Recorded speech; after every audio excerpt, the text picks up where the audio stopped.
Din xadiminin müasir cəmiyyətdə rolu nədir? Din xadimi müasir cəmiyyətdə cəmiyyətin inkişafına hər hansı töhfəni verə bilər və bu prosesdə iştirak eləməlidir. Ümumiyyətlə, din son dövrlərdə dünyada ən aktual mövzulardan birinə çevrilib. Din vasitəsilə manipulyasiya edilir, din vasitəsilə siyasət həyata keçirilir. Dünyanın bir çox ölkələrində hal-hazırda din bir siyasi alətə çevrilir, böyük dövlətlərin əlində vasitəyə çevrilir. Dini bəhanə edib insanların qanını axıdırlar, insanlar kütləvi şəkildə qətlə yetirilir.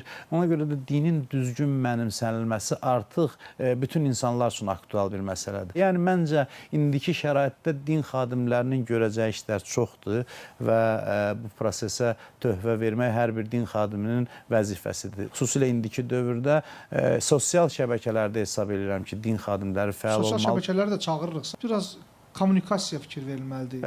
Normal qaydada gəncləri qane edəcək tərzdə müəyyən məsələlərə yanaşmalar lazımdır. Hər hansı bir sualı aqressiv qarşılamamaq, bəzən sualı biz, insanın hətta bir şübhə doğurur, sualı da işte onun dinsizliyinə dəlalət etmir. Bəzən belə bir münasibət olur ki, filan kəs dinsizdir.